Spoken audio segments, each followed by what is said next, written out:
My name is Oshea Johnson. I have my PhD in sociology, so I'm Dr. Johnson, and I am a CDC Epidemic Intelligence Service Officer stationed at the Kentucky Department for Public Health.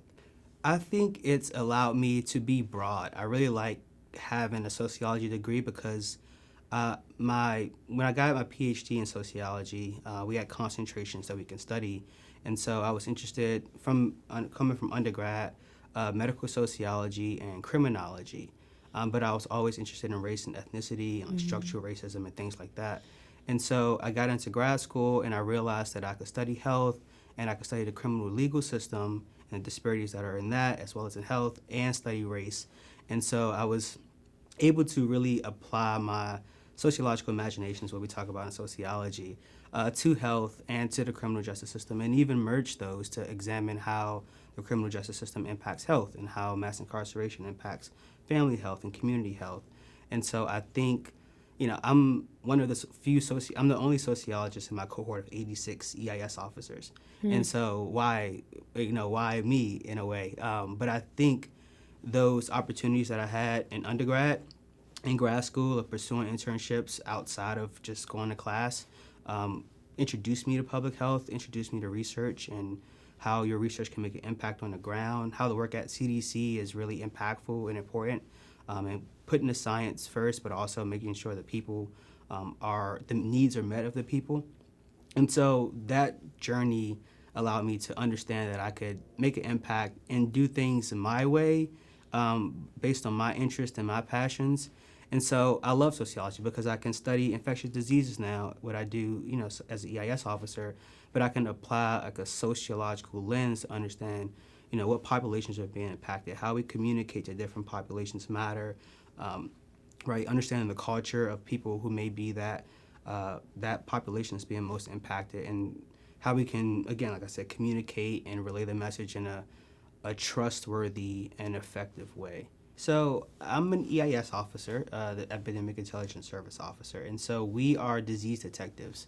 And so our job is to provide support to the state or the CDC in public health on the ground or epidemiologic investigations. And so for now, I am working on publications following the response that I led in Eastern Kentucky, where we did the CASPER, which is a community assessment for public health emergency response. And so a day in the life of an EIS officer looks like being asked to lead an investigation, whether that's from a natural disaster or there's an outbreak at a local school, or whether there's an outbreak that's happening across the country, across the world. EIS officers are on the ground, the first to be asked to deploy to these emergency places to conduct epidemiology or medical investigations. Or we are working on manuscripts, or we're presenting at conferences. And so I'm working on 2 abstracts for both EIS conference in April in Atlanta and the Council for State and Territorial Epidemiologists, CSTE, which will be in Pittsburgh next year. And so I'm writing abstracts, I'm working on manuscripts, and I'm also on the front line. I'm kind of the first person to be asked, one of the first people to be asked to lead an investigation if there's an outbreak. I'm one of the first people to know if there's a medical or public health emergency happening. And so not only is that me being behind the computer, doing data analysis, data cleaning, data management, writing papers, it's also being out in the field, interviewing people, talking with people, collecting samples, communicating with the lab, working closely with laboratory experts. And so it's vast. People in public health say it depends. And so it really does depend, but it really hasn't been a boring day because you always have something to do. There's always something going on. And EIS is so cool because we are those people who are going to be on the front line, those first to deploy. And so epidemiologists are well suited to be EIS officers and do this type of work. This is my first year as a graduate student, and I was just really excited to get involved. And so some professors offered the opportunity for us to serve as research assistants on this project that they were doing with the ACLU, the American Civil Liberties Union. And we were working with them to provide a report on the racial ethnic disparities in Miami-Dade's criminal justice system. I had a small role in this larger report of writing descriptive statistics on the racial ethnic disparities in the charging practices. So I became really interested in the process of the whole carceral system, from arrest to disposition and to their sentencing to incarceration. And so my role in this project was a part of this larger report. The report came out. We had a press release. This was my first time going to a press release. I felt really proud that my work as a student led to this bigger outcome where we were talking to the media about our findings. And then from these findings, the criminal justice system is now held responsible, accountable, right? The data shows that there are racial disparities at every stage of the carceral system in Miami-Dade County. And so what are police going to do about this? What are lawyers and prosecutors going to do about this? What are judges going to do about this?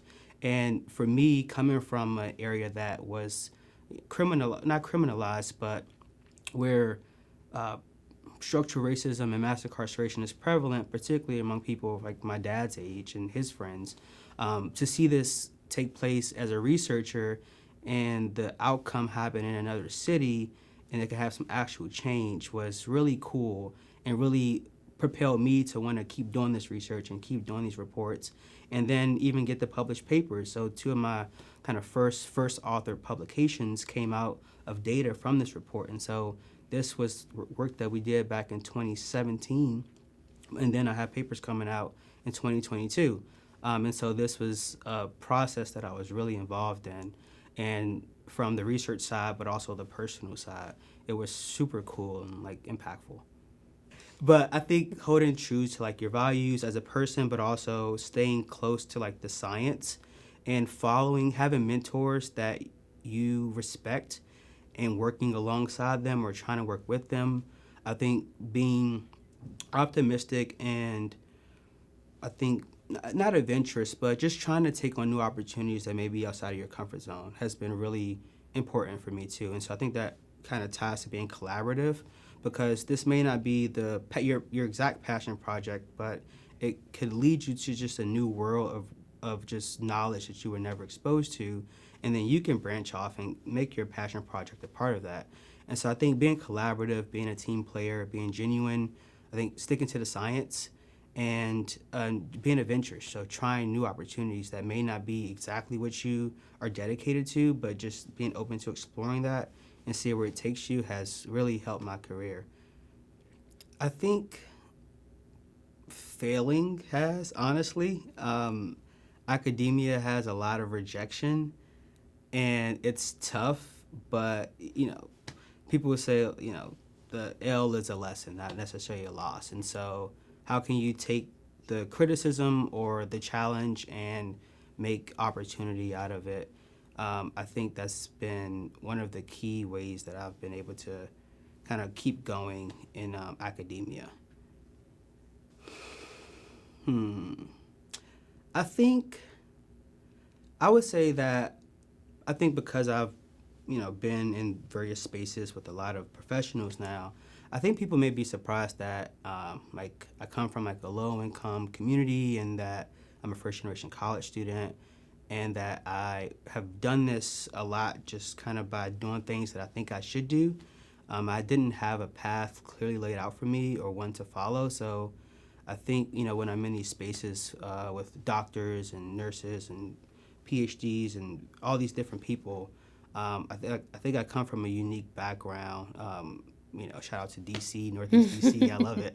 I've been an athlete, but all these things I think are unique, and it's easy or it's common for people to sometimes stay in these places because the opportunities aren't there. And so I've been fortunate to have a good family and a good community that's kind of kept me aligned because I think they've seen something in me to keep going. I think it was trying to get to a place where I feel comfortable, I guess, personally, professionally, financially, to be able to help people from my community and my family that weren't able to get to where I've gotten to. And so that was definitely motivation, trying to be able to get to a place where I can then help people and also be comfortable to help people. And my family, my mom was definitely a, don't bring seeds in the house type of mom, but and it was tough, but it was for a purpose, right? She was like, my son isn't going to be, doing whatever. He's going to go to school. He's going to get good grades. He's going to be in sports, and he's going to follow this track because that's what we think will help him get to this path that we want for him. And then mentorship is valuable, because I didn't know what I was doing. My parents kind of didn't know either. They're like, are you going to go to college? But they've never been to college. So they don't know what it means to navigate college. In a city that, right, I grew up in D.C., but I lived in Atlanta for college. And so I had to find people who I was like, okay, I like what you do. How can I do that?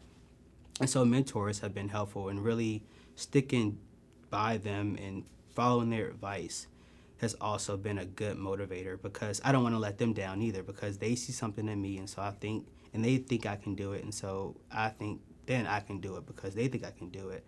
And so those opportunities that they provided were something that I sought out, and then I got it. I'm like, okay, and now I have to do this. And then it's just kind of led to like other opportunities. So yeah, those are some reasons. Florida or Kentucky? Kentucky. So, yeah, Kentucky. But I love Florida, but Kentucky. Okay, fair enough. Name 3 things that bring you joy personally and or in your work. I like making people and myself proud. I enjoy making the right decision, even when it was a hard one, but knowing that it was the right decision. And meeting cool people. Like meeting people who I would have never expected to meet, but they were just like, they're like life changers. Like there'll be people in my lives forever. Yeah, it's been awesome. I have a lot of friends now. Very good. Name a show, book, or podcast that you are currently enjoying. Okay, so a book that I'm currently enjoying is called The Midnight Library. Do I elaborate a little? Yeah, you can. Okay. I mean, basically, this girl, she is in London. She somewhat commits suicide, but she's stuck in the Midnight Library where she can choose, because she was like so sad with her life. So the Midnight Library is a place where she can go to any book that can be an alternative version of her life. So she tries different ways of like, I wish that I pursued this, or I wish I would have stuck with this. And so she's in different places when she opens a book. But then when she doesn't like that life anymore, she can go back to the library and then try another version of her life.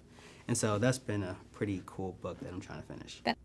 Where is the next place you plan to travel and why? So this place is pretty close. It's Nashville. I haven't been there before. But yeah, some friends want to go, and we're thinking to go like around, I guess, Halloween-ish time. And yeah, that's like the next place. It's local and cool, but I haven't been. I think it's really important to try to find opportunities, internships, fellowships. If they're paid, great. If they're unpaid, like if you can make it work, try to make it work, because I think those were those crucial experiences that made me want to do more. Both like the networking, just the opportunities you get, the knowledge and exposure you get to public health, and just how vast it is, and how so many people are doing so many different things. You see why health is always active and in motion. And so I think internships have been super valuable. And then finding mentors or people along the way, and so networking, and really like trying to find a person or two that you connect with, whether they're senior or at your same position, and trying to ride with them and go along the process, because you find that they'll open doors or they'll connect you to opportunities along the way. And so that's been super valuable. And I don't think I would be in this fellowship that I'm in now without pursuing internships outside of just going to class and just taking the classes and getting the grades. I think it's important to stick close to the science, and try to understand the people and populations that you're serving, you're researching as best as you can. I think as a sociologist, I think that's why I go back to the people, because we can have the theories and we can have the data that supports whatever argument we make, but if we don't understand the people and what they thinking, what are their thinking, what are their cultures, what's their relationships to us, I don't think we can be as effective as public health people that we want to be, because we can do the good science and we can do the good work, but the people are the outcome, right? And so if they're not understanding where we're coming from and we don't understand where they're coming from, there's going to be a disconnect. And I think we face that in public health. And so I think if we can get back to really doing good science and doing good work and making sure we understand and connect with the people and who the people trust and making sure we communicate with them, and if they can get our message out better, then that's the way we have to go. I think that's what advice I will try to stick to.